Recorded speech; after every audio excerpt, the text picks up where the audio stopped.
Welcome to Champion Stepdad Podcast. We are exploring the unique role of stepdads, stepfathers, and bonus dads and how to apply performance psychology skills to become better father figures and role models, building a band of brothers by focusing on empathy and accountability. Empathy because being a stepdad is tough. It has unique roles requiring patience, healthy boundaries, and no shortage of love, and accountability because I get it. Being a stepdad is tough. You chose to take on this role. There's no accidental stepdad. So use the opportunity to be the best father figure and mentor that you can be. We are here to support and hold you accountable. My name is Neil Wattier. I'm your host for Champion Stepdad. I'm a 16-year stepdad. I'm a resilience trainer and a performance consultant.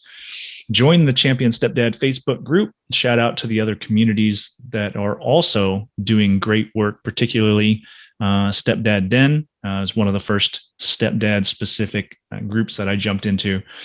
And then I created Champion Stepdad, not to compete, just to make more opportunities for people to share and grow and build that band of brothers.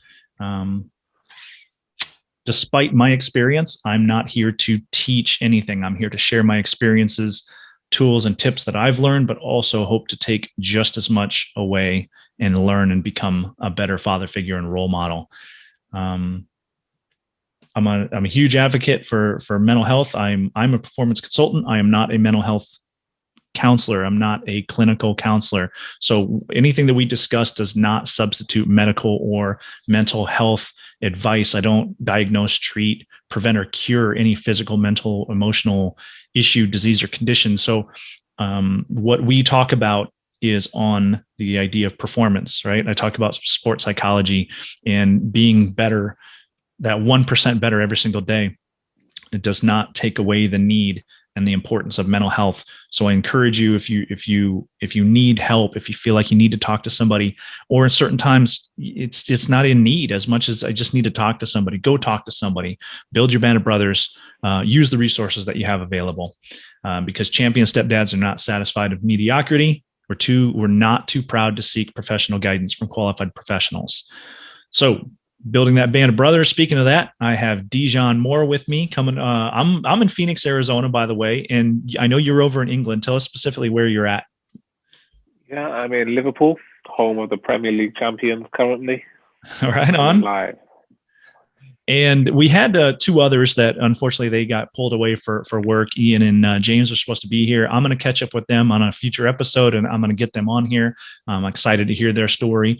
But as it is, it's going to be a one-on-one. And Dijon, you and I had a couple conversations leading up to this. We're actually part of a similar business coaching group, so where we actually met.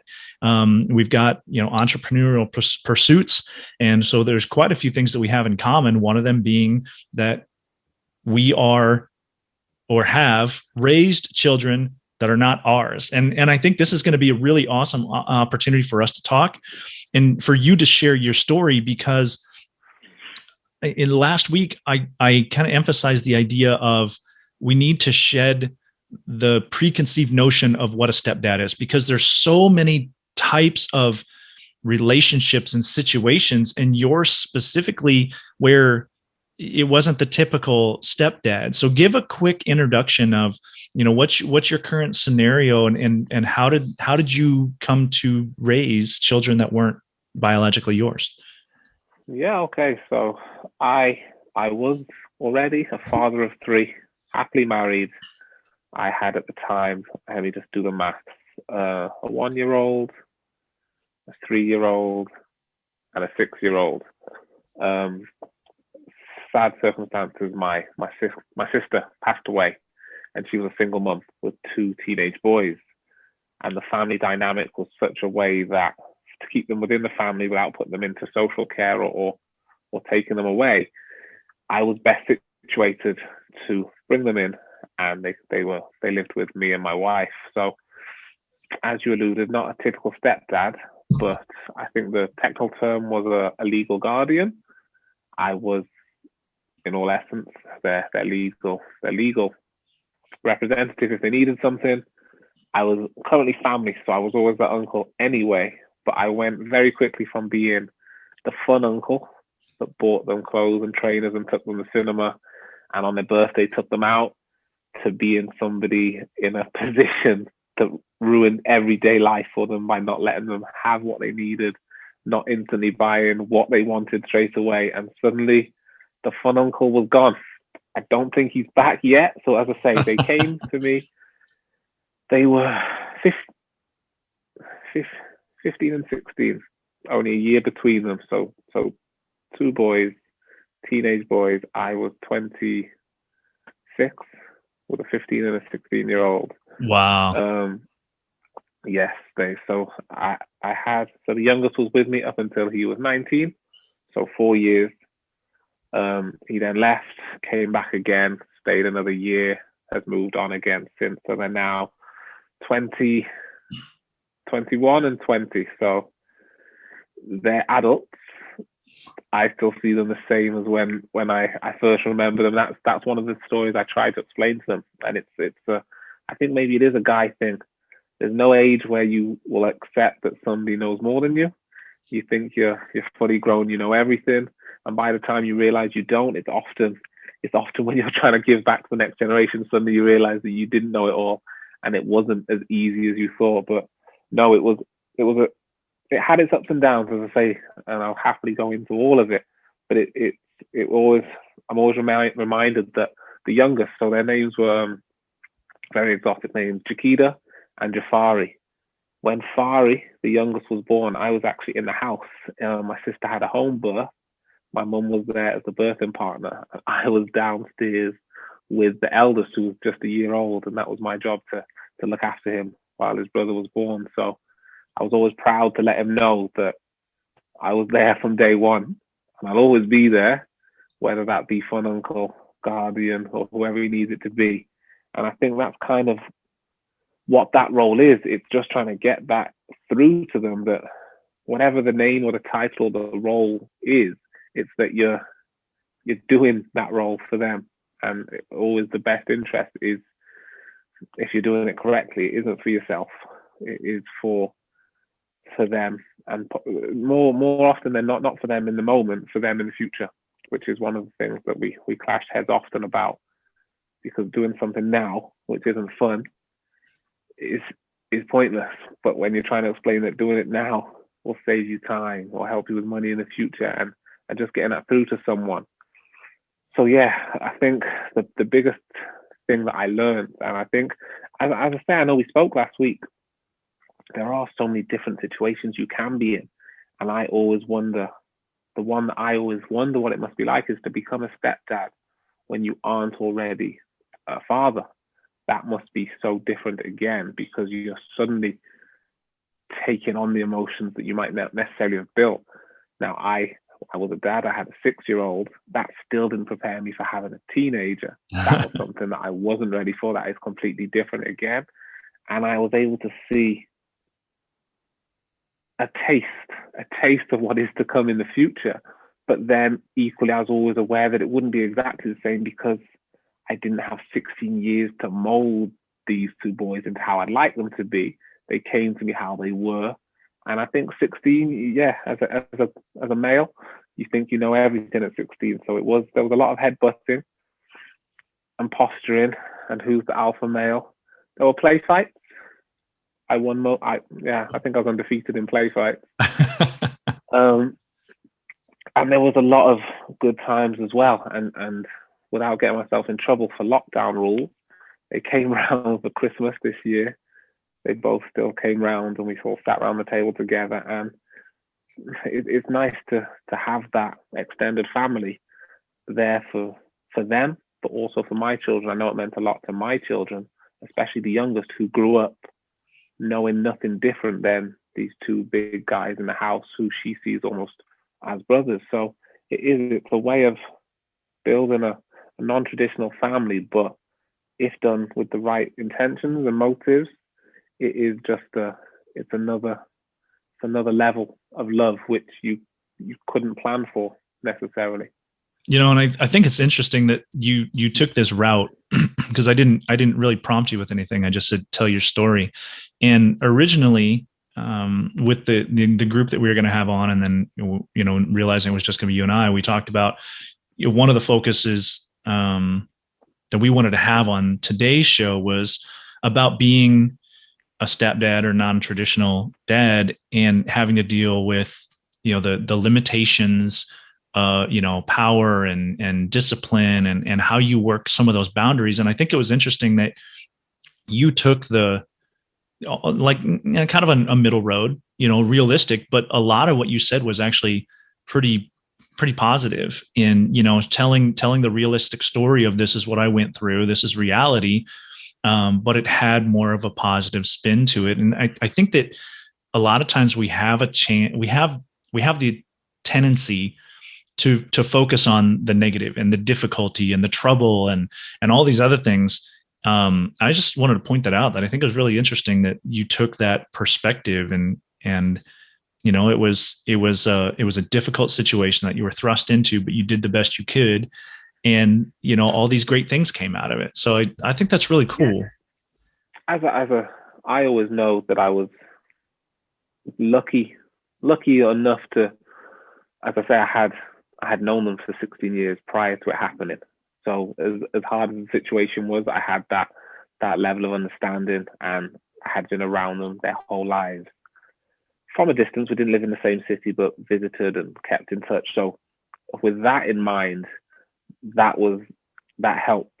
That was definitely a completely unique situation that enabled it to be what it was. I'm a positive guy, so I'll put a positive twist on most stories. That's not to say it wasn't without its difficulties and struggles, but it was, the saying I like to say is, it was what it was. You can't really do much in the moment. Retrospectively, it is often easy to see the negatives and remember the negatives, but there's nothing good can come from that. So yeah, I always like to look at it from a positive. But no, even every negative that happened in the moment, I try to turn into positive. So for example,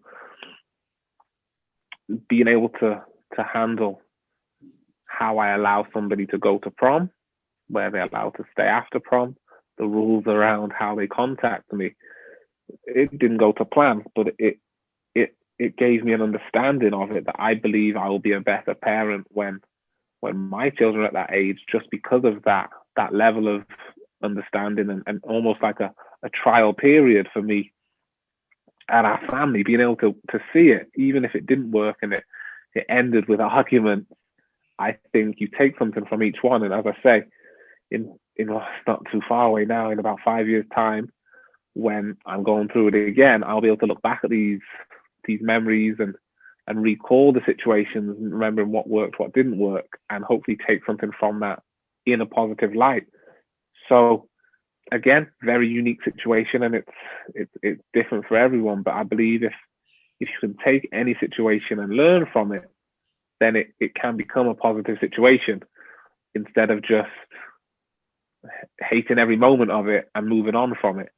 No, it seems to be a waste of everybody's time. So yeah, if there is a positive, I'll search for it. If I can't find one, I'll struggle through it. But if worst case, there's always something to take from everything. Well, and I think that's the point of what I'm trying to accomplish here by having conversations with you and some of the other guys that have been on the show, building a Facebook group, building a community. Is I don't want anybody else to have to do that, because sometimes as guys, we feel obligated to feel like we have it all figured out. And if we don't, we feel the anger and the frustration and, all those things. You got somebody in there getting ready to go to bed.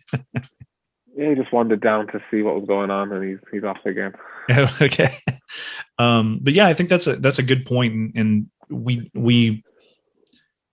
don't want to see other people suffer in silence. Right. And there's, whether you're talking about mental health, relationships, parenting, being a stepdad specifically, you shouldn't have to suffer in silence. Somebody out there has experienced something similar to what you've done. Chances are somebody out there can identify with you and maybe talk to you about it. They don't need to solve your problems. Sometimes you just need to know somebody else is going through the same thing. And that in itself sometimes is enough to say, you know what, I'm okay. I'm doing the best I can. Oh, by the way, hey, let's have a conversation, because what do you think about this? Like, that's where you start identifying with other people, and you can break down some of those barriers to communication, be a little bit vulnerable, admit that you don't know everything, even when you've gone through it. I mean, I've been a stepdad for 16 years, and I'm still, learning things, hearing other people's Yeah, no, stories. So I think there's something to be said for just, telling your story and listening to other people's stories. no, definitely.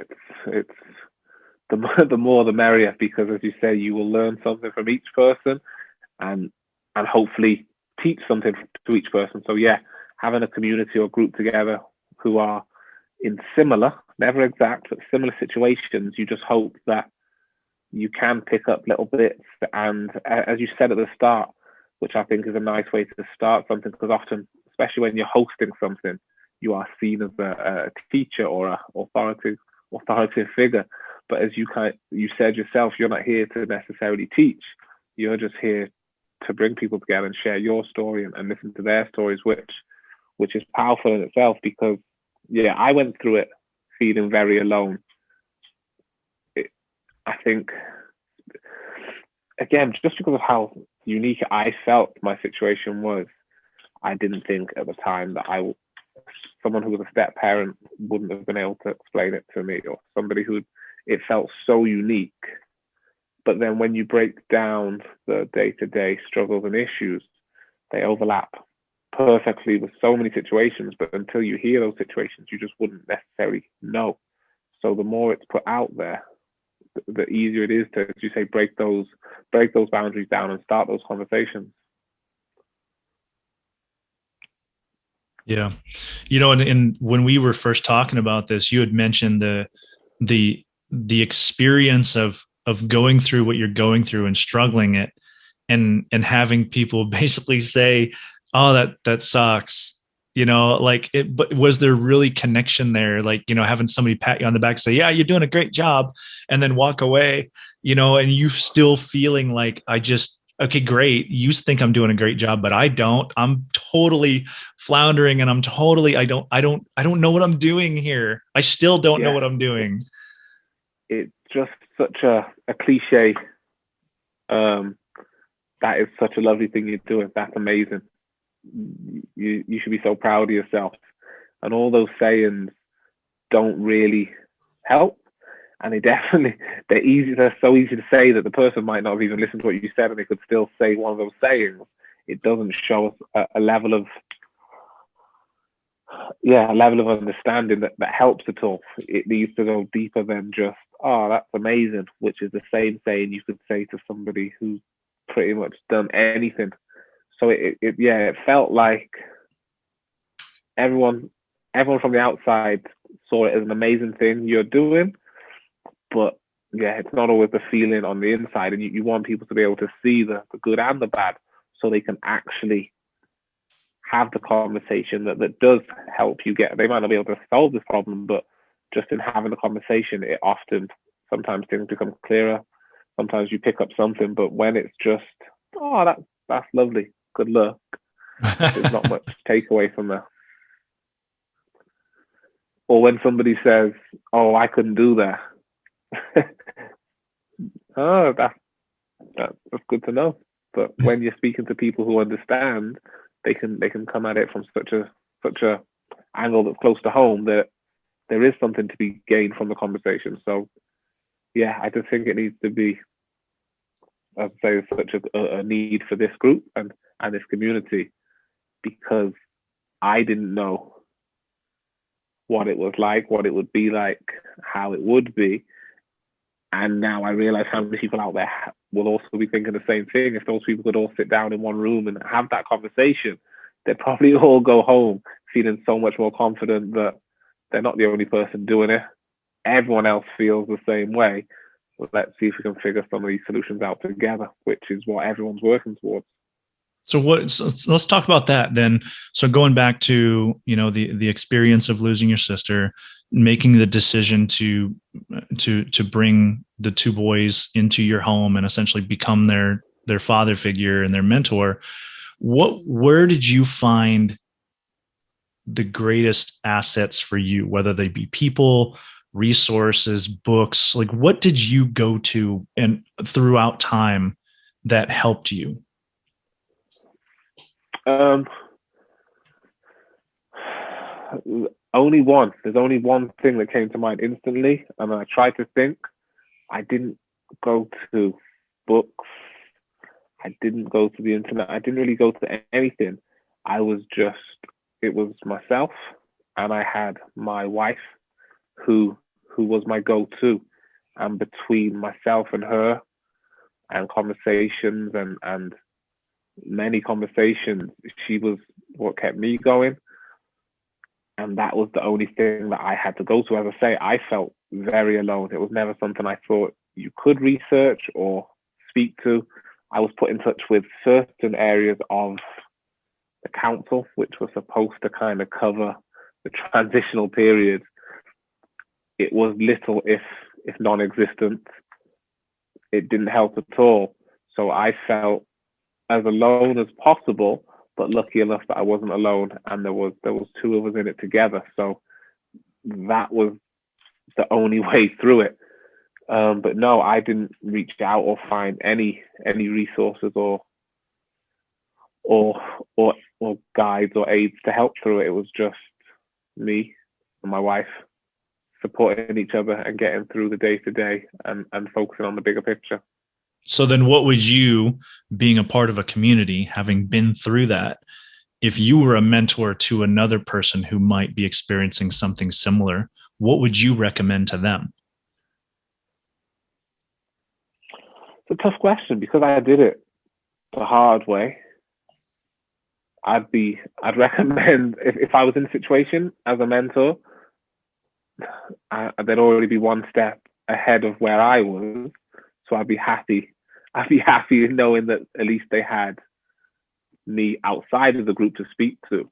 But I definitely think you need a combination of somebody inside the situation, because even when we speak of having similar stories, there's only so far you can go, like especially with the subject and how it happened to myself. It was so, the emotion was so raw that speaking to people outside of the family wasn't an option for my nephews. They couldn't do it. They didn't want to speak about it outside of the family.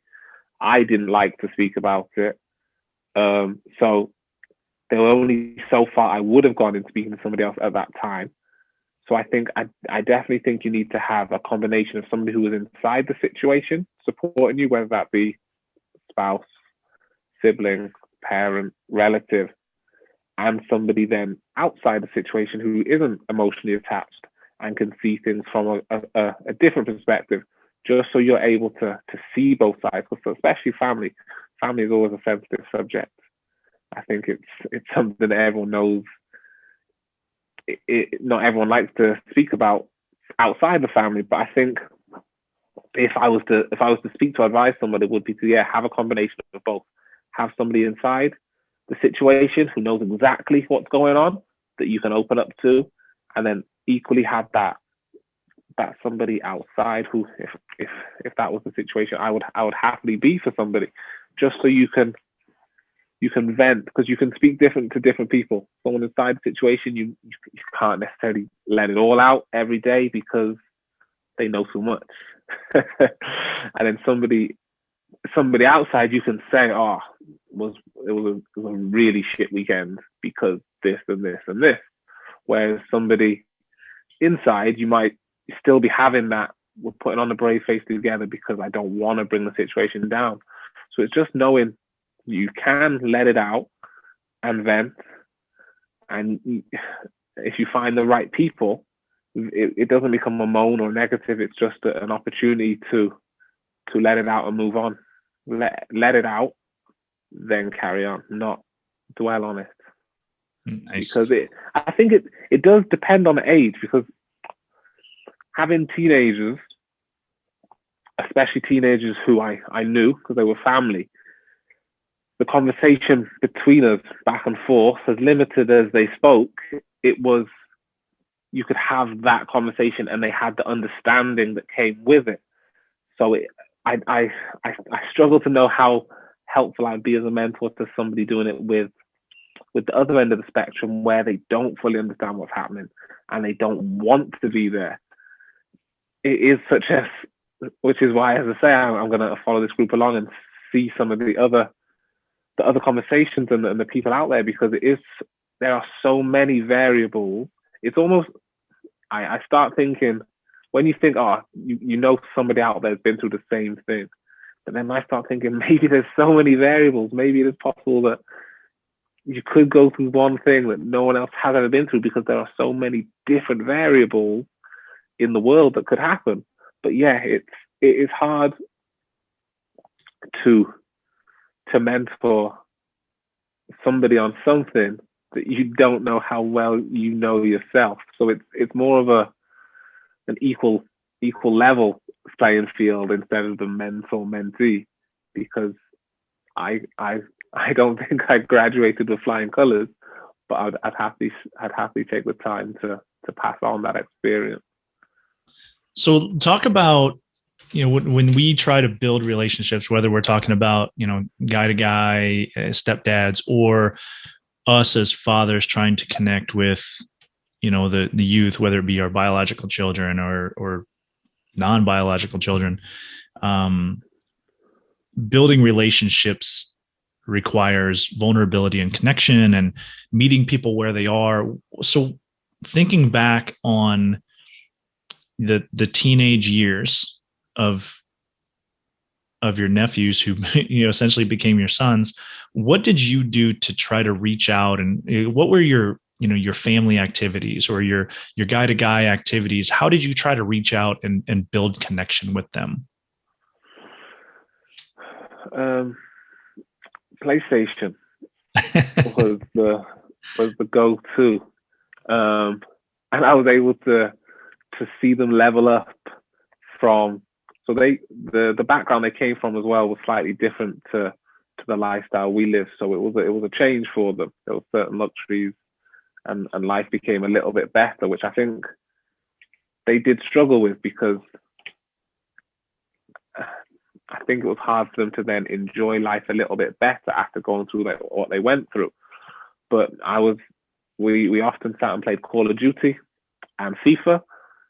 I was better than both of them, and that was the banter was there, and it became just a time where, so it was always after my children had gone to bed, and it was a little bit of time where we were just able to sit and almost be back to uncle nephew relationship, where it was just sitting playing, and that's when I'd try and chat. As I say, I'm not gonna lie and say that's when we had heart to hearts, because probably they didn't say more than 2 words at a time, and it was, I would speak and they'd say, yeah, no, yeah, no. Speaking in grunts. Yes, and then equally, I still have it on my phone. They only got mobile phones when they came up to live with us. They had phones, and then they were able to suddenly have social media, and then just texting became the way too. So I was very, very keen to get through to them that the more you keep in contact in your day-to-day life, the easier asking for anything becomes. So rather than waiting to text me and ask when you need me to come pick you up because you're stuck somewhere, if you text me all day about how your day's going and ask what I'm up to and tell me where you are, and then at the end of that day say, can you come and pick me up because I missed the bus? Yeah, I'll be there in a second. When I haven't heard from you for 12 hours, and you text me 11:30 at night saying, can you pick me up because I missed the bus? There's suddenly it's like you only come to me when you need something. So I try to just get through to them from day one. If we speak and stay in touch and you need something, I'm happy to help.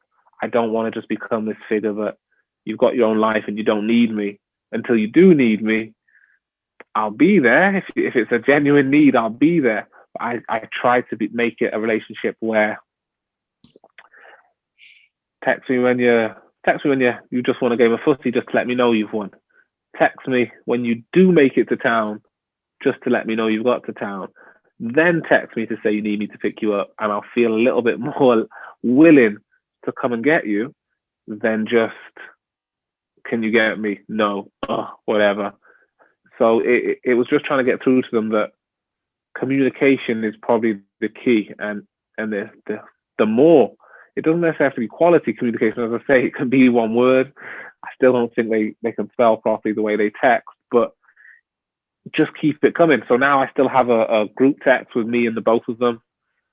We send jokes back and forth, which is still, as I say, on a banter level. It's either you see something and make fun of somebody else in it, and it just keeps it open that if tomorrow I needed them to come and help me move something, I needed some strong lads to come help, and I can ask them, knowing that I spoke to them today, I spoke to them last week, and they know equally if they need something, they can text me and ask. So it's just keeping the channel of communication open as much as possible, so it doesn't just become a resource when you want something. It becomes a relationship that is there for the good, the bad, the funny, everything. So I tried to get that through to them from day one. It took years. I'll be honest, it took a long time for them to fully grasp the concept, but I like to think it's nearly there now. That's pretty cool. And that's something that I've tried to do also with my two older kids, my biological son and daughter. They're 21 and 25, and they live back in, the Midwest, the middle of the United States, and I'm living in the Southwest. And that's something that I've done recently, is just try to, whether it be individual or group, or, I even throw somebody else on there, and just try to keep some type of communication. So if it's not like we're calling, once a month and I got to catch up, and it's almost a chore.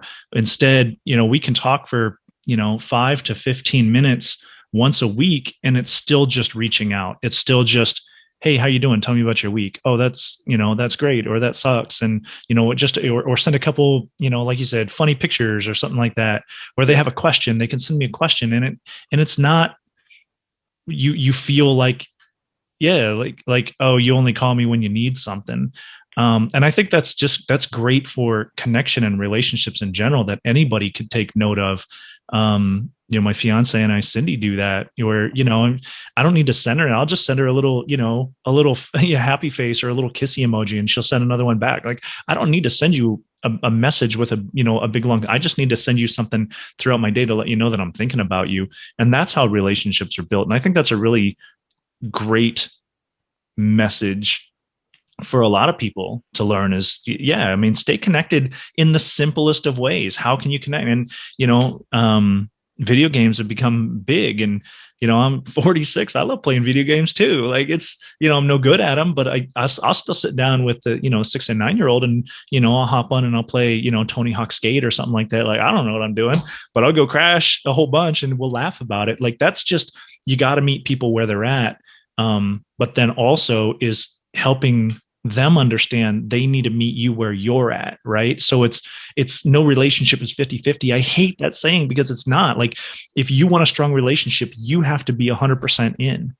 Like, it's not a 50-50. It's because then it becomes a pull of, oh, well, they're not pulling their weight. Well, that's a horrible attitude. You have to be 100% in for your relationship in order for it to be the best relationship it can be.